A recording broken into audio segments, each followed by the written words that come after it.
अहिल्यादेवी होळकर कर्जमाफी योजनेत अनेक शेतकऱ्यांना कर्जमाफीचा लाभ मिळवताना विविध तांत्रिक अडचणी आणि त्रुटींना सामोरं जावं लागत असल्याच्या पार्श्वभूमीवर आमदार प्राजक्त तनपुरे यांनी सोमवारी राहुरी येथे संबंधित अधिकाऱ्यांची विशेष आढावा बैठक घेतली। योजनेतील त्रुटी तातडीनं दूर करून जास्तीत जास्त पात्र शेतकऱ्यांना शासनाच्या कर्जमाफीचा लाभ मिळेल यासाठी आवश्यक त्या उपाययोजना करण्याच्या सूचना त्यांनी अधिकाऱ्यांना दिल्या।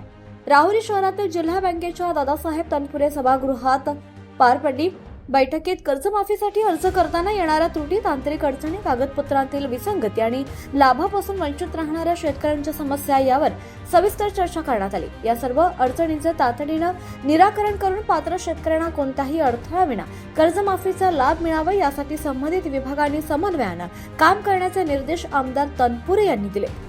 यावेळी सहाय्यक निबंधक रावसाहेब खेडकर, तालुका कृषी अधिकारी अप्पासाहेब शिंदे, जिल्हा सहकारी बँकेचे तालुका विकास अधिकारी संजय दुधाट, तालुका सचिव दत्तात्रय गाडे, सहाय्यक निबंधक कार्यालयातील अनिल निकम, रियाज देशमुख, संजय धनवटे, एमडी तनपुरे तसंच उपनगर अध्यक्ष गजानन सातभाई, शिवसेना शेतकरी सेनेचे प्रदेश उपाध्यक्ष रवींद्र मोरे, विजय तमनर, रवींद्र आढाव, ज्ञानेश्वर बाजकर, विलास गागरे, नारायण जाधव, गंगाधर तमनर, अशोक उराहे, दिनकर पवार, विशाल शेळके, सुनील अडसुरे, महेश उदावंत, प्रदीप भुसाडी, प्रशांत डौले यांच्यासह विविध पदाधिकारी, अधिकारी आणि शेतकरी उपस्थित होते।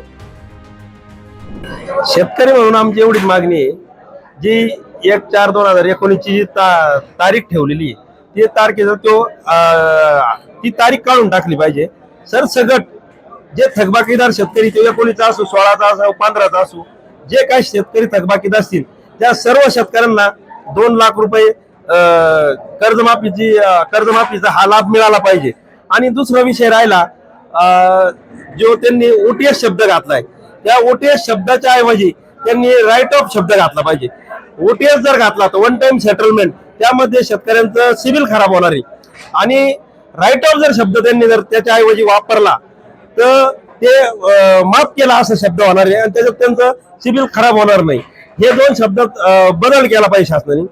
आणि याच्यासाठी आम्ही लवकरच एक शिष्टमंडळ शेतकऱ्यांचं घेऊन एकनाथ शिंदे साहेब व राज्याचे मुख्यमंत्री देवेंद्रजी फडणवीस साहेब यांना भेटण्यासाठी आम्ही लवकरात लवकर जाणार आहे। राज्य सरकारनं शेतकऱ्यांना कर्जमाफीची योजना जाहीर केलेली आहे। या संदर्भात गेल्या काही दिवसापासून शेतकऱ्यांच्या ज्या काही अडीअडचणी होत्या त्यातल्या आज त्या संदर्भात जिल्हा सहकारी बँकेमध्ये एक बैठक आयोजित केली। आपले AR तालुक्याचे AR आणि तालुक्यातल्या जिल्हा सहकारी बँक आणि इतर नॅशनलाइज आणि खाजगी बँकेचे प्रतिनिधी देखील या बैठकीला, आढावा बैठकीला उपस्थित होते। ज्या काही शेतकऱ्यांना इथं अडीअडचणी आल्या त्याच्यावरती चर्चा होऊन त्याच्यावरती कसा मार्ग काढायचा याची सविस्तर चर्चा आज या बैठकीमध्ये झालेली आहे। आणि एकंदरीत या कर्जमाफीचा राहुरी तालुक्याचा आढावा देखील आज घेण्यात आलेला आहे। तर 2 लाखाच्या आत ज्यांचं कर्ज आहे, क्रॉप लोन आहे, अशांना जी काही शासन त्यांचं कर्ज माफ करणार अशा शेतकऱ्यांची, काही शेतकऱ्यांची यादी प्रसिद्ध झालेली आहे। अजूनही ती पूर्ण दुसरी यादी देखील लागणार आहे। त्यामुळं ज्यांचं 2 लाखाच्या आत थकबाकीतलं कर्ज आहे आणि ज्यांचं नाव यादीत आलं नसेल यांचं दुसरी देखील अजून यादी लागणार आहे।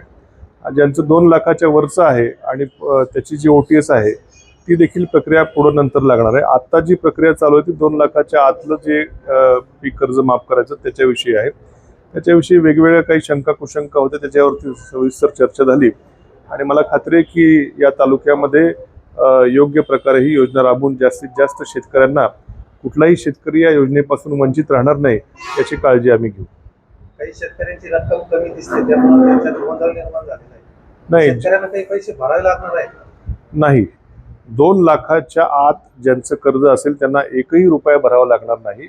ज्यांनी नॅशनलाइज म्हणजे सरकारी बँकांकडून किंवा खाजगी बँकांकडून कर्ज घेतलेलं आहे, जिल्हा मध्यवर्तीकडून नाही घेतलेलं, अशा लोकांच्या ह्याच्यामध्ये थोड्या आकड्यांच्या तफावती लोकांना दिसतात। परंतु याच्यामध्ये ज्या तारखेला त्याचं कर्ज NPA झालं त्या तारखेपर्यंतचा भार हा सरकार उचलणार आहे आणि पुढचा सगळा भार हा ती बँक उचलणार आहे। त्यामुळं त्यांना समजा 1 लाख माझं कर्ज असेल थकबाकी, पण मला त्याच्यामध्ये दिसताना फक्त समजा 70,000 80,000 दिसत आहेत, तर ते तरी देखील काही घाबरण्याची काळजी नाही. ते सरकार आत्ता ही रक्कम भरणार आहे, उरलेली रक्कम ती नॅशनलाइज बँक देखील भरणार आहे. त्यामुळे असा हीच समस्या बऱ्याच शेतकऱ्यांनी माझ्याकडे आणली होती, त्याची देखील काही काळजी करण्याचं कारण नाही, कोणीही काळजी करण्याचं कारण नाही. जरी आत्ता नॅशनलाइज बँकांची रक्कम छोटी देत असेल तरी देखील ती बाकीची रक्कम बँक स्वतः भरणार आहे. त्यामुळे कुठल्याही प्रकारची काळजी शेतकऱ्यांनी करू नये. आवाज जनतेचा, लढा सर्वसामान्य जनतेच्या न्याय हक्कांसाठी.